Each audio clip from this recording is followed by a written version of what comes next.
Hi, everyone. Steve Westman. Welcome to this live Monday edition of the Audiophile Roundtable. We're going to reveal our Beatles shootout. You probably saw the poll on the community center of my channel, apparently, and I'll bring in Patrick right away. Patrick, PB Thal, here he is. Thank you. Greetings. Hello. Happy Monday. How are you? Have you slept since your live stream last night? I mean, you were yes, going I all night have. with that. Okay. I slept since the Led Zeppelin throwdown. Yes. You're fresh then for this, right? You're fresh. I am pumped and ready to go. And so we were talking before we got started that we're in for a surprise from the four that we have down on the poll, correct?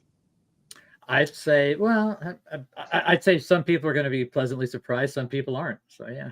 Well, I mean, I'll tell you my results. We'll get to that as well. Okay. I want to meet the other guests, so hang on a second. We've got Josh Norred, High Fidelity Records. There he is. Hey, I got to give you some shout outs here. I mean, there's Patrick's channel, PB Thal, subscribe.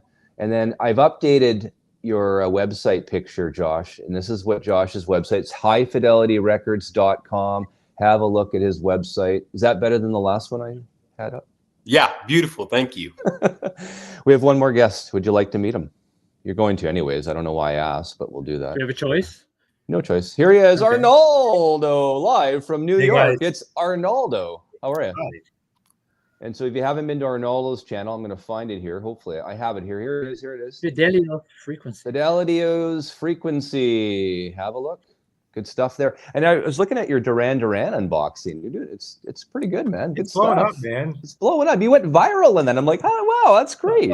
You're capturing the Duran Duran market. I love it. Love it. So how are you guys been? Great. Yeah. Are you ready for this show or what? Very ready for this show. So let's start off. I mean, I have UHQR Aja first impressions. We've got the blind shootout of the Beatles. The Beatles something song, which we're going to be surprised with. Any news you guys want to start off with first? I'd love to hear what's been going on over the weekend, what you guys have been spinning. Talk to me. I'll defer to the people who have Asia down below me. So yeah. So. Well, let's see this Asia. And Arnaldo keeps his in the shrink. Well, I carefully open it from the side so you could slide it in and out. I did a video of just keeping stuff in the shrink, and I got a lot of pushback from that. So I typically don't keep other records in the shrink.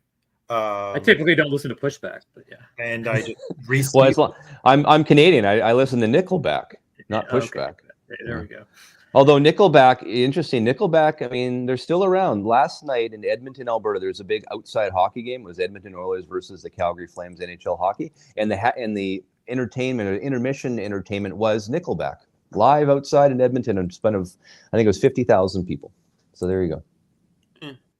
They're still around. They're still around. Unwarranted hate. They're a good band. And you know what? They're a good band. They came from just down the road here in Abbotsford, not too far from Vancouver here. And I mean, yeah, I'm glad you guys are talking about Nickelback. You know, they're on my label. They're really great guys. They're really great guys personally and to work with. Yeah. Yeah, they get a lot. They get shit on like Creed gets shit on. But why? Why are they getting so shit on? I don't know. Oh well. They're just part of that like post grunge rock stuff that just kind of like people just want to shit on, and I don't understand why. You know what I mean? Yeah. Oh, Josh, you didn't get the memo. This is a G-rated show on Mondays. Right. So, okay, Asia came out. Any first impressions? Has anyone listened to it? Tell me what you think of it so far, please. Because first off, when a few weeks ago, I had texted Chad from Analog Productions, and I asked him, so tell me the source for Bernie's UHQR, or tell me the source for the UHQR. So he said this. This is a text that he sent me, and I'll read it back again. The UHQR Aja was mastered off a non-EQ'd one-off tape copy that was done by Bernie Grunman from the original master tape when he first cut the original. He mastered from this copy. He says, very simple. So did he just? So read that back. He said when he cut the original. So all right, let me read it again. So the UHQR Aja was mastered off a non-EQ'd one-off tape copy that was done by Bernie Grunman from the original master tape when he first cut the original.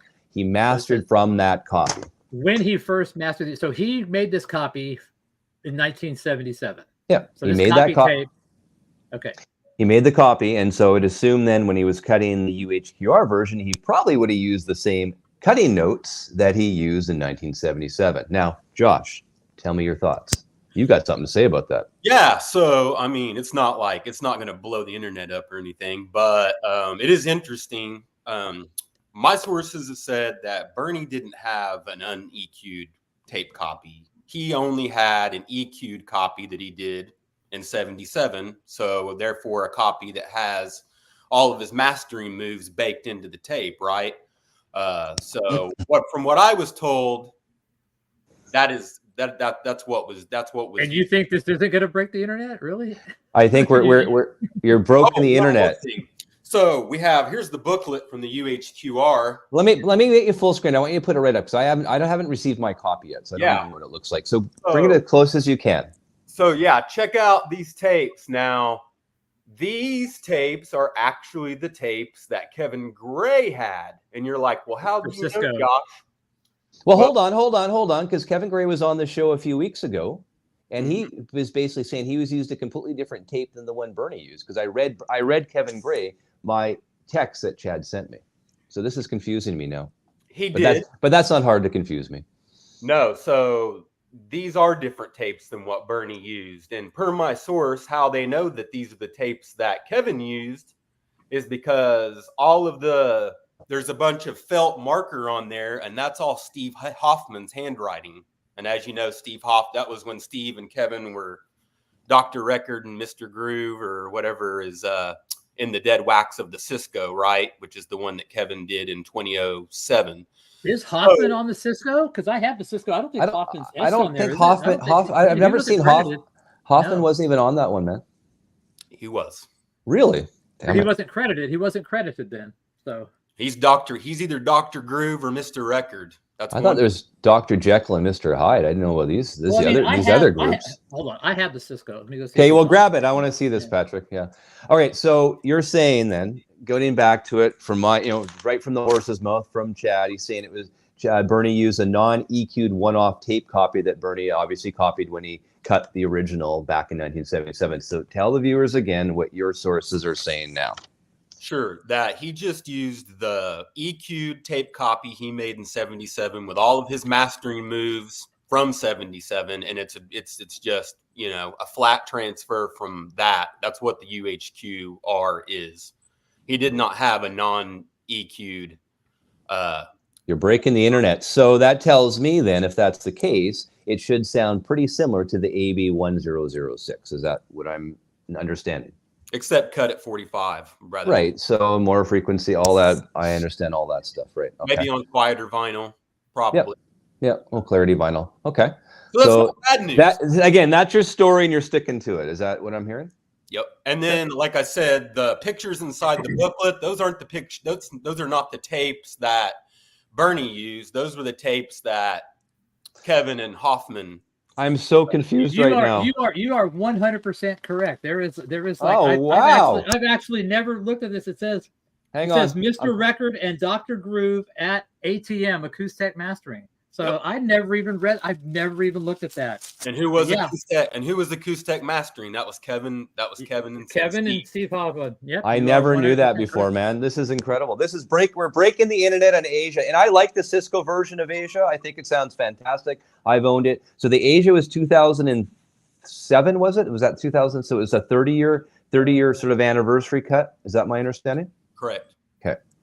And so now the tapes, 2007, you are correct. Yeah. So the tapes on the UHQR, the box or on the insert or the liner notes are not the tapes. Tell us again. Right. Yeah, they're not. So yeah, there's. This is mind blowing today. Are you basically saying that Chad sends you some incorrect information? I have Chad text right here. Thank you guys. Okay. Go. Are we turning this into a tape gate now? Does it really matter? Have you listened to it? Well, I want to get into that. So Josh gave me this in. That's all that matters. Josh told me he was bringing heat all weekend. This is why the does heat the he was vinyl bringing. community always have to make a big deal? Just listen to the music, right? It's all about the music, right? That's what it's where about. were you when MoFi Gate happened, Arnaldo? Where were you in MoFi Gate? Where were you when MoFi Gate happened? I know where Arnaldo was. He was texting me a lot. Is what he was doing. Okay. So, who's listened to it then? I have. I listened to it once. Okay, so let's hear about thoughts of that first of all. Go. I could tell from the first song, it was an experience.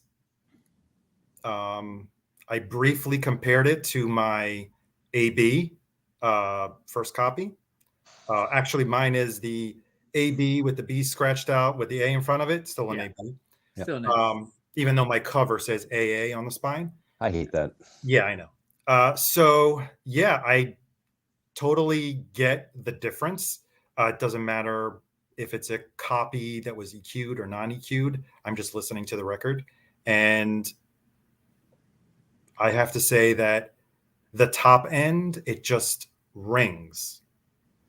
When he hits the cymbals, you hear it like the shimmer. You hear, it's almost like a chime more than a cymbal. The clarity of all the instruments, I feel like I'm in the room, but I think Chad's kind of like got us used to that with the Exodus and, you know, with the White Stripes. You feel like you're in the room. I feel the instruments. You can pick out the instruments, obviously. So that means that there's more clarity. The original is like, people like to say no slouch. Yeah, I guess not. It perfectly fine for $30 if you could find a really good copy. I think that is a very solid copy. This is a whole other dimension. That's my first impressions on after one listen. Now I had Miles Scholl on the show yesterday, and then the one thing we talked about in detail is the fact that getting a good copy, first of all, makes a mastering engineer job that much easier. And I will say, we all know the Aja recordings by Nichols back in 1977 were done really well. So that makes anyone's job mastering and cutting this record that much easier, correct? Oh yeah. Well, to play devil's advocate, though, the Phil Collins Face Value, which I thought was fantastic, was done from an EQ tape. They actually say it right there. It says, cut from an EQ tape copy. And to me, that sounds fantastic. So you can still have a great sounding record, even if it was an EQ tape copy. That's not something to say, well, it's going to sound bad, because like I said, the Face Value was from a tape copy, an EQ tape copy. And to me, that sounded fantastic. So I'm playing devil's advocate here. But again, it should sound similar to the AB1006. So you have an AB1006. Did you have a chance, Arnaldo, to really compare? I did only 2 spot checks on 2 songs. Okay. And what did you hear? I noticed the 3-dimensionality of the UHQR. The original copy sounds great. I would be very happy if I didn't have the UHQR, but now that I do, it makes a whole lot of difference. In terms of, like I said, the top end, the bottom end, I want to say it seems to be more defined. And that's probably the 45 RPM, Possibly, right? Yeah. More frequency, all that stuff, as we all know. So that's very interesting. Now, Josh, SACDs of all these Steely Dans, when's that happen? It's like 60 days after the release of the record, so we won't see the Aja Steely Dan SACD to the new year. What's the story there? Yeah, probably the new year. I'm thinking, yeah, those just take, those are manufactured, I believe, in Austria, I think. Oh, really? Okay. Yeah, so, it just takes them a little bit longer to get those rolling out, but I'm thinking What was your opinion on it? You've listened to it, right, Josh? You heard it? Well, unfortunately, the day it arrived, and if you're dealing with newer gear like my Macintosh here, if you can see it, it needs a firmware update. So that day, it let me know it needed a firmware update. So, and all my audiophile friends have been unavailable since. So, unfortunately, but I am going to do a shootout video on my channel. I'm going to do the AB like Arnaldo did, the Cisco, and the much maligned Mobile Fidelity versus the UHQR. So, keep an eye out for that once. Maybe we should do a blind shootout when I get my copy. And I think we should come back and do a blind shooter to this one, because this will be big. Does anyone have a digital copy that came out from Universal? I have it. Yeah, you have it. What are your impressions on that? It sounds like shit. Really? I feel it does. Compared to the compared to my Cisco, I shouldn't. That's a little bold statement, I should say. Compared to my AB1006 and my Cisco, it's pretty close to probably the MoFi sound, if that makes sense. I did a blind shootout, and I wasn't the one that actually listened. I did the adjusting for my daughters, and two of my daughters came out liking one liked the MoFi the best, and the second one liked the AB1006. And then in third place was the Universal that came out with 2000. Is this the recent one, the one that came out like a month ago? No, oh, sorry, no. This is the one. This is the Back to Black, I think it was. No, I was talking about the digital one. No, I don't. I'm not buying that one. That's the Bernie EQ'd, or that was the Bernie digital copy, right? Or cut by transfer. Cut by Elena Brush from AA Mastering. No, I didn't. Sorry, I misunderstood you. I don't have that one. So it's interesting though. I mean, if it turns out to be true that Bernie used an EQ tape copy and Chad specifically said he used a non-EQ tape copy, where does that land as far as like Chad's credibility at that point? Or is that just a mistake that he made? I think.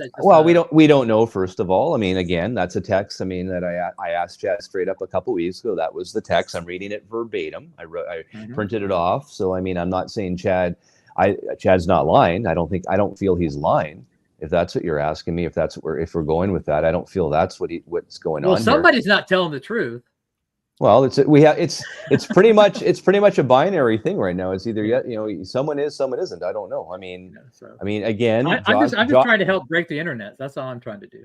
I think the description in the website says non-EQ'd tape copy. Go to the website. Go look at the description of that, please. I just want to reread that as well. Again, acoustic sounds. Yes, please, because I think what Chad sent me is probably what it says on the website.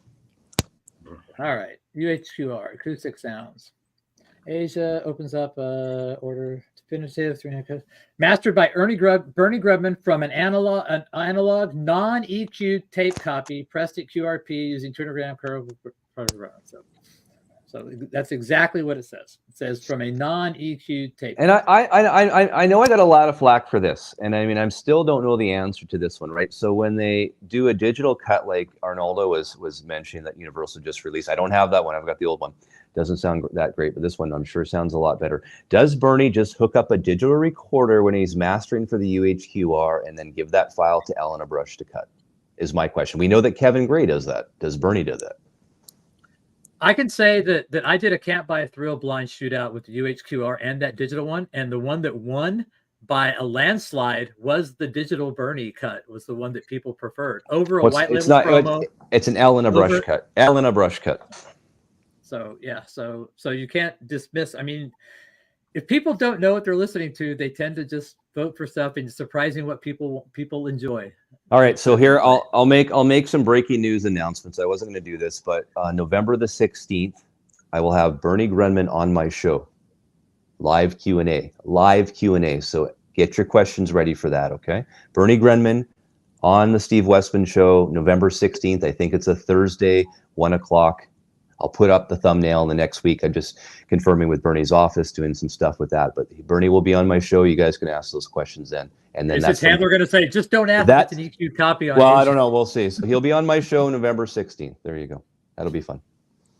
Right. You guys. Yep. He's the one. He'll know over everyone. So we'll. Oh, hang on. So Alexa Brush hasn't cut any Steely Dan since Can't Buy a Thrill? I thought he cut all of them for Universal. That was my impression. I disagree with you, Scott Wheeler. You should always level match, not level optimize. And I've heard that from engineers as well. So. Scott Wheeler, I haven't seen Scott Wheeler for a while. Where's he been hiding? Hi, Scott. Okay, so are we breaking the internet? So you're standing with your source, Josh. It was an EQ copy that was cut to vinyl by Bernie. Yeah, and in the end, it's not like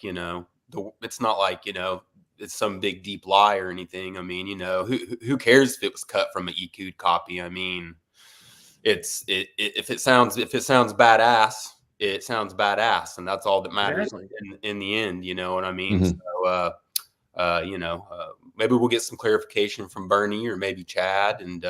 But here's the thing, right? I mean, Bernie is contracted by Chad, so he's going to basically cut it or master it and cut it the way Chad wants it to sound, it's not really Bernie that's making the final decisions on that because it's Chad's money.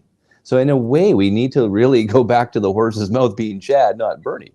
Bernie wasn't, Bernie didn't get the Steely Dan contract. He was just contracted to cut it for Chad. That's it. True, but he can clarify if he had a non-EQ'd copy. I mean, maybe I'm sure. Well, I'm sure you guys are going to ask him when he's on the show in 2 weeks from now. So absolutely. I mean, get your questions ready. Yeah.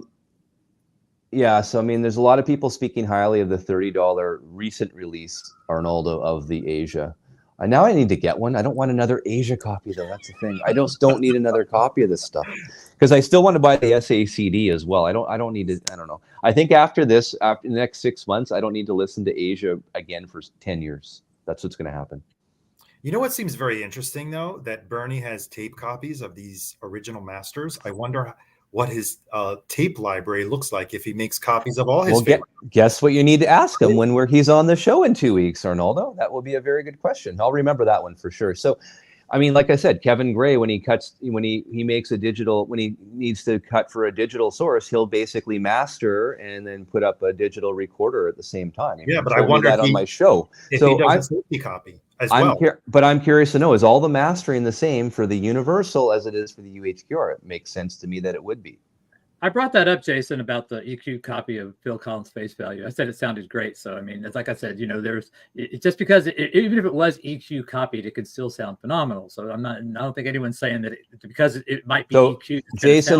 Jason Rojas, oh man, I don't hear anyone complaining about the EQ Dolby copy of Phil Collins' Face Value. I've heard a lot of good things about the Face Value. I don't own it because I have the original. I thought the original sounds really good for its day. 1981 was it or whatever it was. So it's a FM radio record. It was produced and engineered very well, and so I can't imagine this one not sounding great. So I don't think there's any terrible reviews on that one so far. Correct?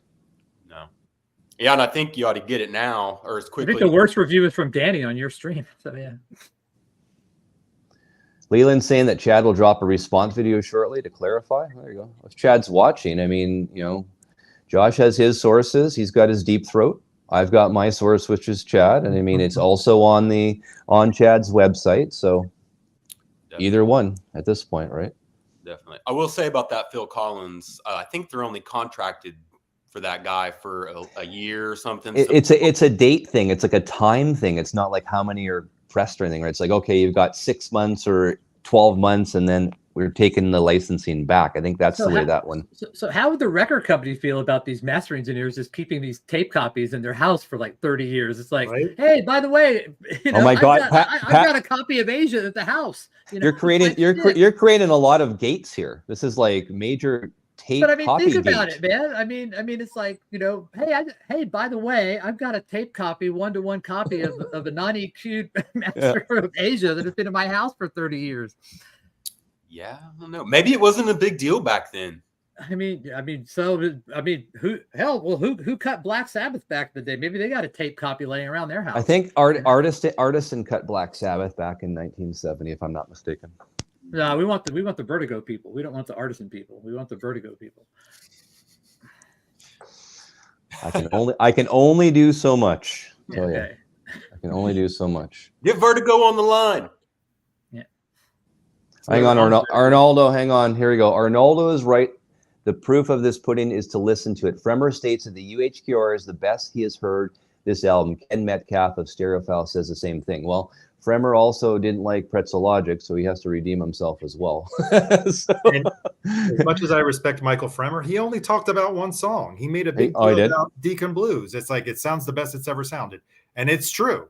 But tell us a little bit more about the rest of the songs. I want to hear Peg. Peg is my go-to. I think Peg is one of those. Peg is one of those songs you can really test your gear with, and I have before with my copies. Peg, because you have is it Michael McDonald's voice? You can really when you hear that Peg, it really comes out in certain copies versus others. The solo on that is like perfect. That's the song that I A-B'd first. Peg, and the vocals, the background vocals, Michael McDonald and the background vocals really have a body of their own. Yeah. They don't sound as flat as on the original. Apparently, there's a more detailed Fremer review up now on the tracking angle. Okay. So you guys have to have a look there. That's good to know. I mean, I would, Fremer would know Asia. Come on, I have to give him his due. He's been around for a long time, so he's got to know what that one sounds like. Hang on, Scott Wheeler. I put Scott up. I haven't seen Scott's mug for a while here. Fremer also says you can also hear digital while giving 2 LPs cut from the digital his highest praise. So you don't trust Fremer. Well, I mean, he's been around for a while. We got to give him his due. I don't know. That's it. Yep, definitely. But again, it's all about what you guys feel. It's all about the music. I mean, one might like the Cisco, one might like the AB, one might like the new Universal, one might like the, I don't know. I mean, does it matter? Does it really matter in the end, right, Arnaldo? You know that song by Linkin Park. In the end, does it really matter? Since nobody here played on the album, it really doesn't matter. I mean, it's not like we have any dog in this hunt at all. Yeah. No need to get mad. Hey, if you prefer one or the other, there's no reason to get mad at somebody because they don't agree with you. Yeah. I mean, I think, again, it gets back to this. I know, when was our last? I think it was last Friday. We had the big rant session. Mazzy did the rant and all that. He did his big rant that we were waiting for. It's all, it's all about, it's making money. These record companies are making money. They're producing this. I mean, they're trying to make $1. They're trying to make a living, and I get all of that as well. That's why they're producing this stuff, because they see there's a market out there for people like us who are going to buy these records. Bottom line, that's what this is. So I think we should feel really fortunate that we're able to basically even discuss this and debate this, and the biggest first world problems ever are on our show, and we're talking about them. So I'm pretty happy about it. It's pretty awesome. Definitely, it's awesome. It gives me something to do in my lunch hour. It's just great. Yeah. By the way, I did buy some new music. I bought 2 Molly Tuttle albums, so I can guilt-free buy anything I want to buy now. So you people saying we should buy new music, I'm covered. Okay. That's a new narrative now. It's like, buy new music, don't buy the legacy artists. But I'm a big proponent of that. As having teenage daughters, I'm always buying new vinyl. I'm always buying, like Noah Kahan. If you've heard of Noah Kahan, is sort of a folksy singer. I have his latest album. I think it's called Sticks and Seasons. Anyways, great album. Really well produced, and I really enjoy it. I think it's just a fantastic album, and that's new. And I'm enjoying the new stuff as well, because there's only so many. There's only my friends Del Castillo's album. There you go. There's only so many times I can spin Asia before it's like, okay, how many different ways do I want to hear "Peg" by Michael McDonald singing it? Like, I mean, come on, honestly. Just 1 or 2 more times for me when I get my UHQR. I'll listen to Peg. There you go. Dial Drunk, which not on his latest album, but yeah, that's a great song. It's with Post Malone as well. So, okay, again, we're 27 minutes into this. The sources from Josh are that the UHQR tape was was a EQ'd copy, not a non-EQ'd copy. And you're standing by your Deep Throat there, Mr. Bernstein? I'm standing by Deep Throat, but once again, it'll be cool. It's so cool that you're gonna have Bernie on so quickly after this, so it'll really give a chance for him. Yeah. He can contractually answer that. November 16th, Bernie will be on. I believe it's 1 o'clock Pacific Standard Time. I'll have to look back on my notes, but by that time there'll be a list of questions you can't ask. So there'll be Well, I guess he knows it's live. I've been back and forth with Bernie's assistant. So again, I booked this a long time ago, guys. This isn't just didn't pop up. Okay. This has been ongoing for a while now. So I got the email, and you get these emails hoping some people come on, and I clicked on it. I'm like, oh my God, he's coming on. So November the 16th so far. So that'll be a really good show. I might expand that one and go for longer than an hour, depending on how many are watching and the questions. I think it's probably a good thing to do as well. Bernie has an assistant. He has people. Yeah, he's got an assistant. It was his son. I've talked to his son as well. His son works there at the studio as well. And of course, we have 100 votes now on the Abbey Road thing. So now it's legitimate. Nobody can say it's not legitimate. You were worried about that, weren't you? If it wasn't 100 votes. I've had people. Why are you so worried about that? Because I've had people push back on saying you didn't have 100 people on your poll. It's not legitimate unless you have 100 people. It's like, oh, whatever, dude. It's like. But here's the pushback too. They're gonna, a lot of people are gonna say, well, Patrick, you put these shootouts out, but they're all digital, or it's not an analog. It's not a true comparison. Yeah. Blah blah blah blah blah. So you have that variable to deal with too. I don't listen to that because I know that it's 95% of the way there. So I mean, I've heard this stuff without digital and with the files I make. I know that I'm 95% there. So anyway, Patrick, I have a question for you. Do you ever listen back to your own blind and then listen live through your system and notice that maybe the digital blind is not really truthful to what you're hearing in your own house? No, I mean, I've tried that before when I don't have where my recording system, I don't have hooked up to speakers. I have hooked up to headphones, but not to speakers. So I would have to go in the living room once I record it, and then I listen to my Kefs and my shit. But yeah, when I did have speakers, I said, like I said, that's why I say 90 to 95% of the way there.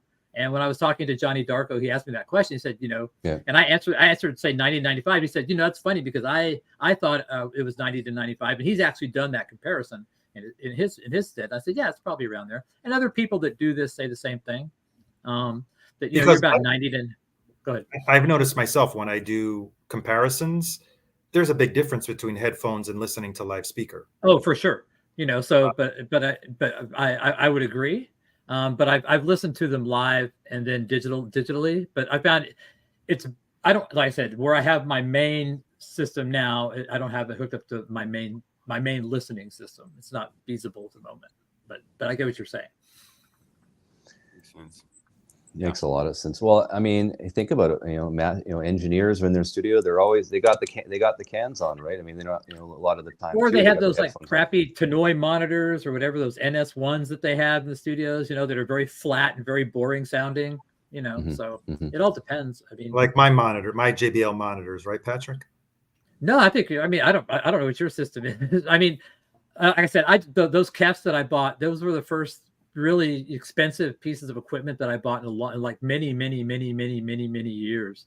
It replaced some original Vandersteins, the original ones, that were like from 1977.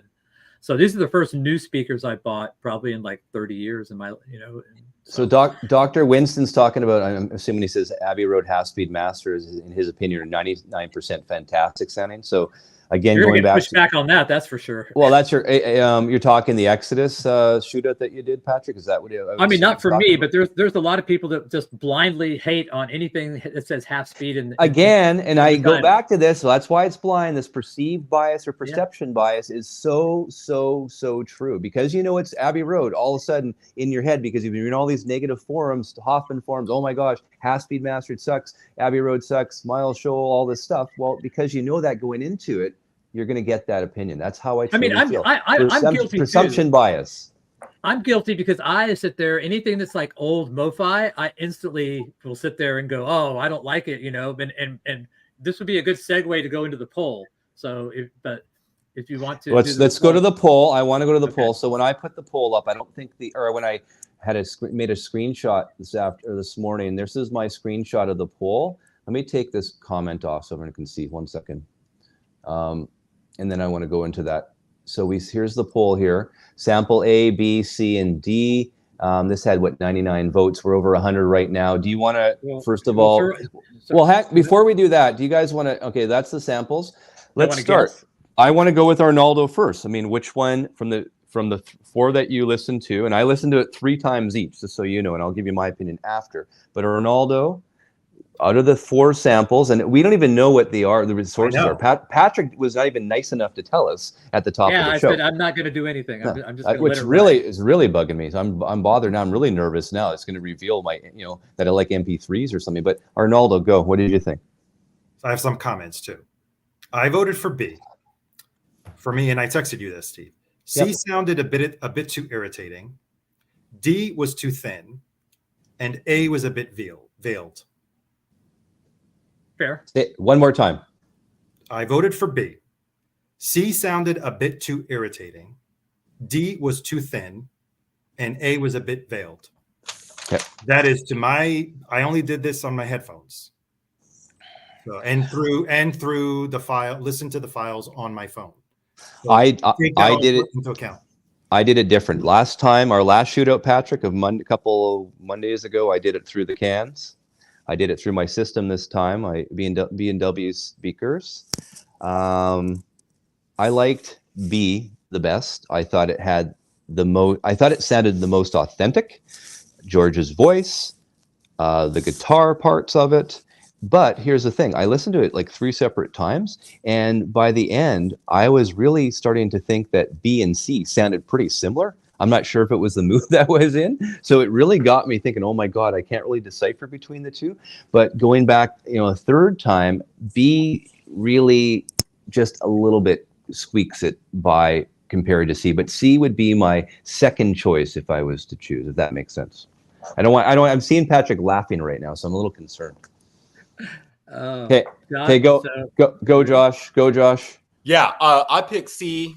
I just liked it better. I don't have any particular buzzwords to explain why I did. Just through my headphones, that just sounded the most real to me. I was torn between that and A, but I went ahead and picked C because I just thought that through my headphones sounded the most like what I wanted Abbey Road to sound like. So yeah, that's where I'm at on it. Okay. So, and I want to add one more thing. Can I add one more thing? Yeah, no, go. Although I said that A was a bit veiled, it did sound natural to me. See, VQR agrees with me. B does sound like C. Thank you. I thought I was losing my mind with this one, and I texted you that, Patrick. You have that text. You did. Okay. So that was my mistake. I usually try to clear the metadata, and I didn't on C and D apparently. So that's my fault. Anyway. So here I'm going to go from last to first. Okay. So this is as of right now, there are 100 votes. At 17% is Sample D, and Sample D is the 2012 EU stereo box set. That was the European box set. That was not my rip though. So my copy of Abbey Road from that stereo box set, which was given to me by a guy who gave me his collection. Sounds so bad. I thought something was wrong with my cartridge. I mean, it was pressed so badly. I literally swapped stylus. I was like going. Did you have a rainbow pressing? Yes. So yeah, I did. Yeah, I returned my rainbow pressing. Yeah. It was horrible. So painful. All right. So that is the 2012 EU box set. Next up with 25%, and this blew my freaking mind, is Sample A, which is the Mobile Fidelity. Whoa. So Sample A is the Mobile Fidelity, which to me, and John Bandy, I've read, John, your comments, echo mine. I thought the bass was so bloated on this, but apparently, like most people really enjoyed it. I was shocked at how many people, and this was actually in the lead for a while. It was in first place for a while. It was. Yeah, it was. Yeah. So it just goes to show you, Alex said, I'm just as guilty as anybody with bias, because anything MoFi, that era of MoFi, I instantly just go, eh.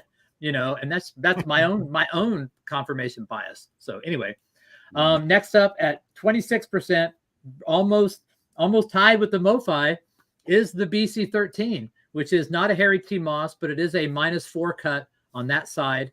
The back side of that, this is from my blue box. The back side is cut by Harry T. Moss, but the side with something is not. And which sample was that? That's a C. Oh, that's a C. Okay. Yeah, that's B. Sorry, that's B. Sorry, that's sample B. Okay, so let's go back. Let's not get confused here. So let's go back now. So let's start. So far, D is the 2012 EU box set stereo box. A is the MoFi box. Is the MoFi. And now B is the BC13 blue box, which is a -4 stamper, and the original is a -2 stamper. So that's the difference. There's a -4 for that one, and this one is a -2.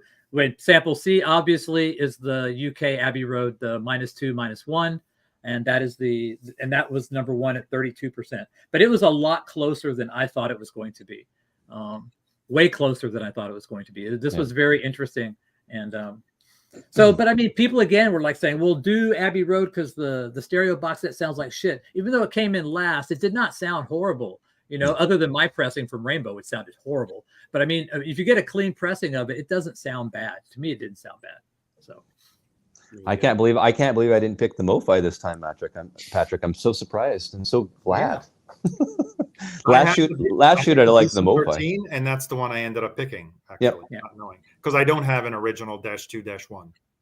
So what are the BC13s going for on Discogs? I mean, it seems like a pretty good valued box at this point. Are they still readily available? I haven't looked lately. What are we going for? Around $500. 400. Is that 400? I think if anyone's looking for a nice stereo version of the Beatles collection, I think that is a pretty damn good value. It's cheaper than the stereo box, isn't it? Wow. So yeah. Wow, there you go. Josh, your thoughts? I haven't really heard much more from you. Yeah, I mean, I could definitely tell, and the Mo-Fi does have bloated bass. You know, Patrick's right, but I think maybe through my headphones that came out, maybe not quite as boomy as it would have through my regular speakers. But yeah, that's interesting. At least I'm glad I was torn, at least between the, you know, at least one of the ones I had on my docket was the UK original. So that's tells me my ears aren't completely broken, but or maybe I'm just young and I like extra bass. You know, as young kids, we like the low end. You know.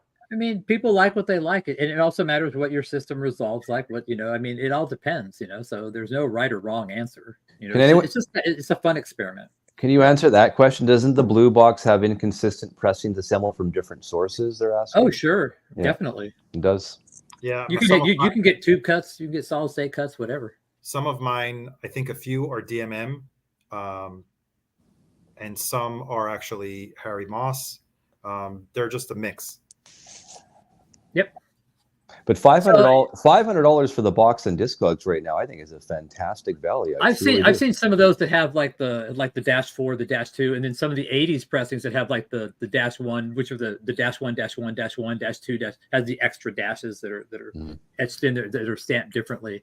Well, and I mentioned that in the last show. I mean, I have a few of those Better Records hot stampers that Tom Port had sent me, and it looks as though those are a mid-'80s Parlophone UK that I have. And you can tell on the inner sleeve, it'll actually have it stamped like the month date. and the year. Yeah, the date. The month and the year. Mm-hmm. Yeah, and they sound good. Those ones, the mid-'80s. I think it's 80. I think it's an 84. I want to say 84. I think 84. Most of them are 84. 84 and 85. Yeah, it sounds really good. What do you think, Patrick, of the 70s UK EMI reissues of the Beatles catalog? You mean the 2-box stuff? Yeah. Well, a lot of them use the original part. Like my Beatles for Sale uses the -1 stampers. It all depends on what plates they used at the time, and how worn or unworn those plates are. You know, I've had albums that you know looked mint, but that you could tell the plates were worn. Like I've had some Iron Maiden stuff, you know, like that were like the original plates that you could tell that they're freaking worn. You know, they're very muffled and very dull sounding. But usually the ones the Beatles stuff I've heard, they're pretty good about that stuff. And I've never really heard a lot of worn plates from Beatles stuff, luckily. Okay. Very good. Very good. So maybe those might be some good bargain options for people, maybe some early 70s 2-boxers. You get the 1-box too. They had the 1-box for a while. And then, and you can still get, you know, I've had a Sgt. Pepper, you know, 1-box that sounded phenomenal, absolutely phenomenal, which had a low mother count. And then, so like this Abbey Road, I think is like on the fourth, is it mother? And then, fourth mother. And then it's like 141 on the plate. So. Wow. Okay. I should ask everyone. We're sort of talking Beatles still. I mean, we know the Red and the Blue albums are coming out 3 LPs per. They've added new songs. Anyone buying it? I'm not. No. Well, and that's because I'm just not interested. I mean, I have 2 pressings of the Red and the Blue.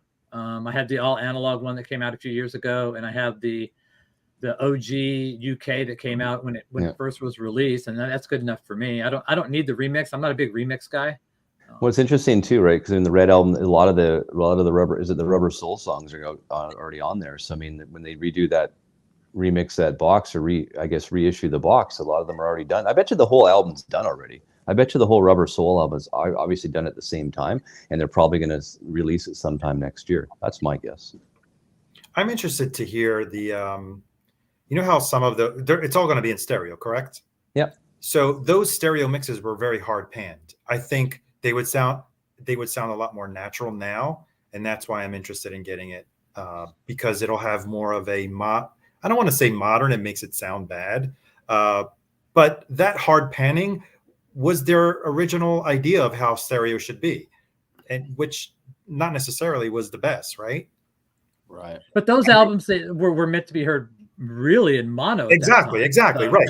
So know. the BC13 has the stereo cuts, but maybe they're not the best mix that we're talking about. Because I remember being in a record store many years ago, and I was on one side, it was a huge Tower Records, I think, store, and they were playing the Beatles, and I couldn't even hear the vocals because they were hard panned on the other side. Mm-hmm. So, not that I'm, listening to speakers that are that far away from each other, but still, I think it'll be interesting because I enjoyed the remixes of the ones that Miles done, that Miles has cut, that Miles Showell. So, well, I'm interested to hear the newer, like the first, I think the first LP of the Red, because of obviously I saw her standing there, all the oldies, right, to see how the demixing software really, I guess what Miles was saying, the hand claps, you can really hear the hand claps. There's more than one of the Beatles apparently, hand clapping. Are they going to change the cover? They're going to keep the cover because I don't agree. No, the cover. If they're going to do that, they should change the cover like Yes did, like Pink Floyd did. Make it a different cover because it's a remix. It's a reimagination. What do you mean by cover? Like this is what it looks like. Cover. Right? That's what it is. Well, no, that's the same cover that came out. That's the exact same cover, right? Yeah, there. Exactly, and that's what it's going to be. But it's a remix, so you shouldn't do that because that's. They're doing that with Abbey Road. They did that with the White Album. They haven't changed the covers. I don't agree. I don't agree with that. That's why I like the way Yes did it. I like the way that Pink Floyd did it, where they changed the covers. It doesn't make these remixes become the new go-to, the de facto one. Kind of like what Genesis did when they did the Nick Davis remixes. Now people go in the store, they buy this shit, they think it's the original mix. It's not, But there's no way of knowing unless you actually look. Most people probably don't give a shit, but it bugs the shit out of me. There's my rant. Fucking remixing an album and not changing the album cover and making the remix the default one that's in print and not telling people. That's what makes me upset. I wasn't planning in the rant segment today, Patrick. I should have had your banner up. It just happens naturally, It just happens naturally. It's because of being on this show. It brings it out by being here. I guess that's for sure. Josh came in saying that Chad was telling us wrong stuff, and I just got out of control. Well, yeah. Somebody commented up there like, "Aren't you afraid of retaliation?" And I'm like, "Well, why? I didn't say anything bad. I mean, no. I didn't say that it sounded like crap or Chad's a liar or none. I never once did I say that. I just said what I'd heard from somebody that I know, and all I can do is tell what they told me. And in the end, it's really doesn't even matter to me, but to other people it might. And I don't see anybody. Arnaldo will laugh. I just keep thinking about the song by Linkin Park, "In the End," right? I mean, does it really matter? No, but I wanted to add to Patrick and his rant about the artwork. Yeah. So how do you feel about Smashing Pumpkins that re-release old catalog and they change the cover, even though it's the same music? Or Morrissey, he's known to change the artwork on all his reissues. So how about that, mixing it up a bit? Well, I would not be a fan of that personally. I mean, I would. Well, neither am I. You're changing history. Yes, exactly. You should keep it. If you're going to do that, say new artwork, whatever. At least say new artwork only available here. Blah blah blah. Something. Dr. Winston says they told everybody. Well, they may tell everyone, but I mean, if you're somebody that's not a audiophile or in the vinyl community, and you go to the record store and you're thumbing through, and you're like, oh look, it's the Red to Black album. I remember this was the first way that I got to hear the Beatles, which is true. I mean, that was the first. A lot of people did. That was my first Beatles record. Was the Red album. And go, oh, this sounds awesome. I'm going to take it home and relive those moments. Little do you know that it's a remix. You're going to take it home and go, this sounds good, but it doesn't remind me of what it sounded like. But again, I'm going to say they're trying to capture another market. This is why they're being remixed. I get that, but I mean, remix away, but change the cover so it doesn't make that remix the one that's in print. Maybe they're putting the original sticker on it that says new mixes. If they do that, then I'd be fine with that. If they actually sit there and say, "Hey, this is a remix," in big letters, not in like little tiny letters on the side. Well, we all know to believe in the hype stickers because they're always true. No, like non-EQ tape copy on. Ricky, I have people send me, "Oh, Josh, was this mastered from the original tapes?" And I was like, "Absolutely." You know what I mean? When they do master, when it's AAA, they are going to brag about it. And they're going to, the language is going to be very clear on there. This was cut all analog from the original. Well, you know what? And that's what goes back to the MoFi. MoFi in their literature, and I went back on this a few times. They never truly said in their marketing material that it was cut AA. Where we were getting that information from was the customer services that were telling us that, not from the literature, not from anything from MoFi itself. If you read back in all the old stuff, which is interesting. Mm-hmm. It's important to have people that are in the hobby working for you, isn't it? That know what they're talking about. Yeah. Always. Always. Yeah, they're not going to be, any ambiguity if you've done a AAA, cut. You're not going to be any like, oh, we just kind of, it was mastered from the original tapes. No, they're going to sit there and say, this is all analog on a Neumann lathe, blah, blah, blah. They're going to and MoFi never said that. If you look back go open up some of your old MoFi, it never actually said that anywhere. So that's, I think, where this lawsuit happens, because I think customer service was given the wrong advice by the powers that be in MoFi, and that's where this whole thing fell and crumbled. But there are cases where they're misleading. How many times have we seen some of the Abbey Road reissues stickered as if example, and you and I really been back and forth in this one. I asked you, can you ask Miles if this is really analog? So, and here's the thing. So the one you were talking about is Roxy Music Avalon. On the hype sticker, it says directly cut from the 1/4-inch master tapes at half speed. Well, guess what? I texted Miles, and he says, no, I don't cut directly from the analog tapes. I obviously would have made a copy, and then from there mastered it and cut it to vinyl. So the hype, don't believe the hype. Exactly. Don't believe the hype. I think people, why they're mad, I mean, once again, I use this analogy with the MoFi thing. Say you're Colonel Sanders and you got the original recipe, baby, and everyone loves it. Everyone loves that original recipe. You've got it listed on there, and people are like, hell yeah, I love that original recipe. Then Bob comes and buys it from Colonel Sanders. He keeps saying it's the original recipe, but he's changed the recipe, and then he just decided not to tell anybody. Maybe it's close, you know what I mean? So it's kind of being disingenuous with your marketing, and I think that's where people were upset.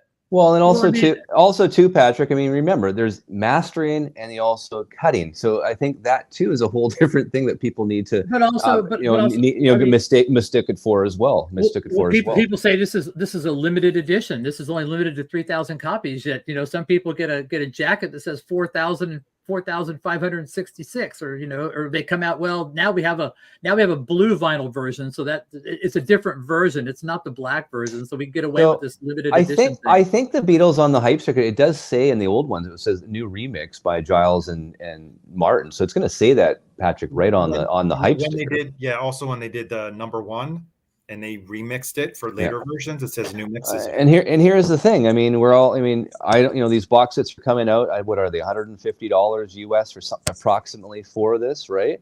You look at Let It Be. That was a $200 box set when it first came out. I was on Chad's website this morning. They're $89. So if you want to save some money, you can wait and just stream it, and then next year pick it up for half. Yeah, track down the 2014s. That's where I'm at.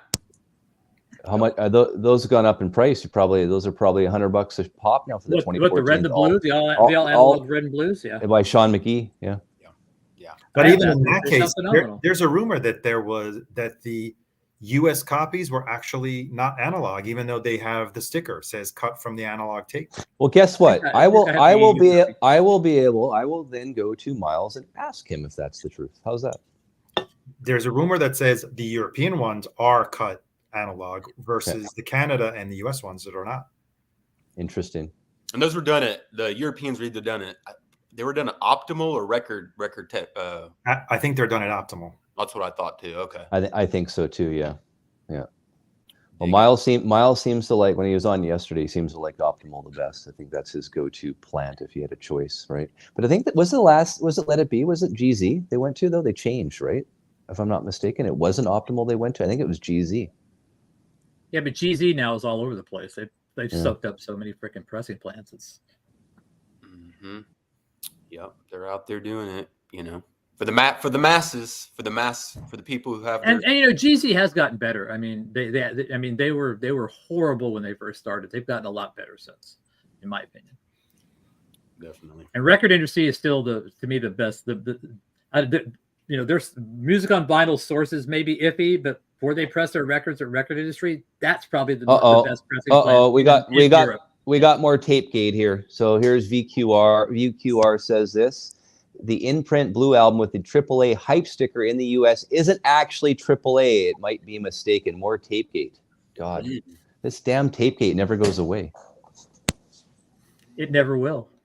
It's never going to. Never will. That's right. So is hashtag EQ copy trending on Twitter or X right now? Is that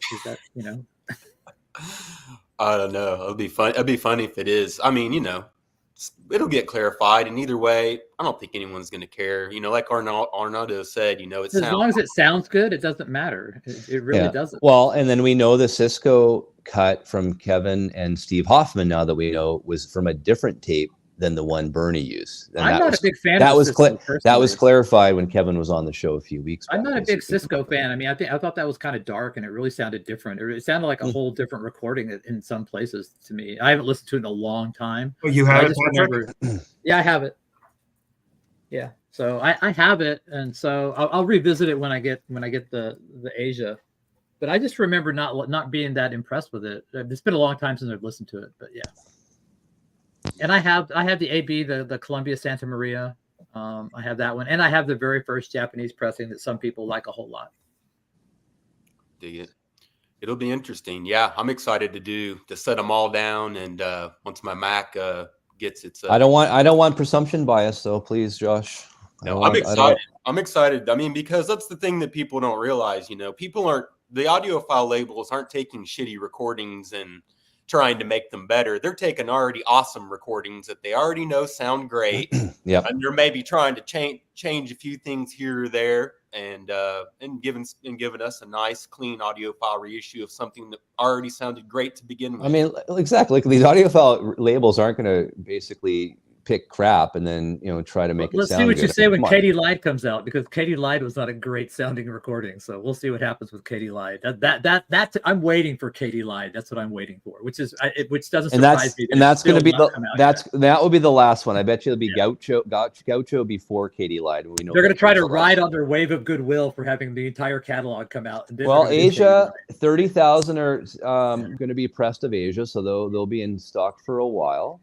So we're really don't have to go out and FOMO it. It's not going to be that. Does anyone know when Gaucho's being released? Is it before the end of the year? I don't. Josh, what do you think? I haven't heard. No. Presumption bias. I love killing people. There you go. Yeah. Killing me. Well, the royal scam hasn't been cut yet. No. Yeah, they haven't done the royal scam either. So what's it going to be after Aja? Is it going to be the royal scam, then Gaucho, then Katie Lied? When they shipped my order, they charged me also for the Gaucho, so that's why I was assuming it. But sometimes they get charged, and then that goes back on your credit card at AP. Okay. So that could be what happens there. It's happened to me before. Yeah, that's it. I don't know. I don't know what their schedule is. From what I thought, I think this might have been the last one of the year. Someone said here Gaucho is supposed to be released in December. Well, who knows? We thought Aja was supposed to be out last month, and it wasn't. So we'll see. I guess when it happens. When it happens, it happens. Aja got bumped because of the white stripes. Oh, okay, that makes sense. That's what customer service told me. Yeah, that would make sense, and I think that was a good business move, because I think that one sold pretty good. Royal scam next summer. Holy shit! They must really have to do some work on that bad boy. So get your questions ready. November the 16th. Tentatively booked. Mr. Bernie Grunman will be live on the show. I want to check again after this show if Bernie's going to be on the show. I'm going to get an email from Bernie assistant. Well, Bernie can't come on your show, Mr. Westman. Bernie's got a previous engagement now, so yeah. Yeah. Well, I wasn't going to announce it till next week, but this is interesting now. Josh, you ruined it for me. Thanks a lot. So a lot of breaking news here today. That's okay. Tapegate. Yes, Tapegate. There we go. Yeah, there you go. The Aja Wars. Yeah. Yes.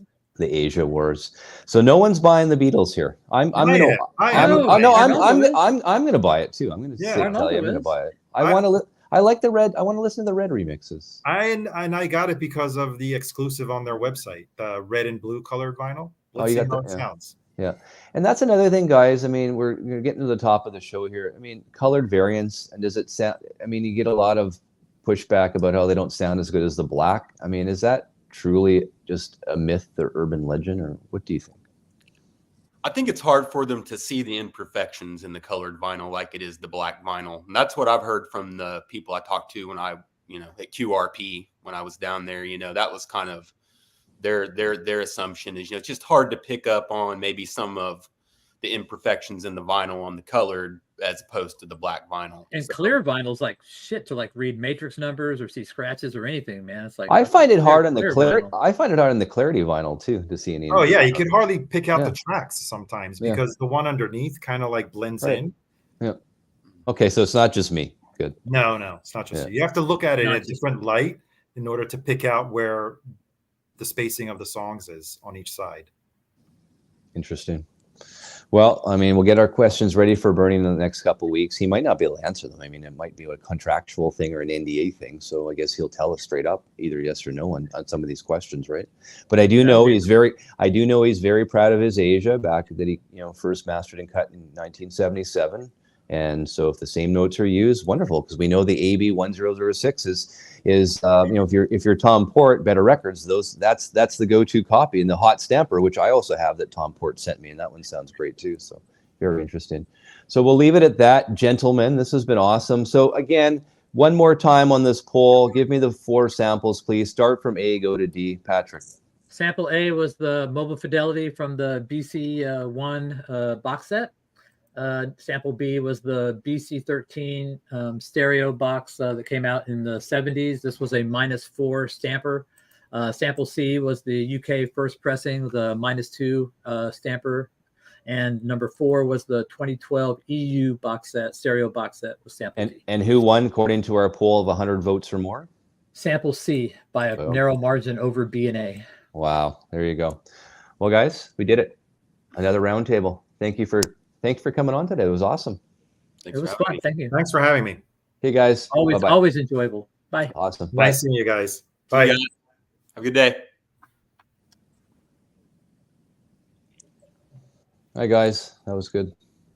Awesome. Josh will be getting a cease and desist. Oh my God.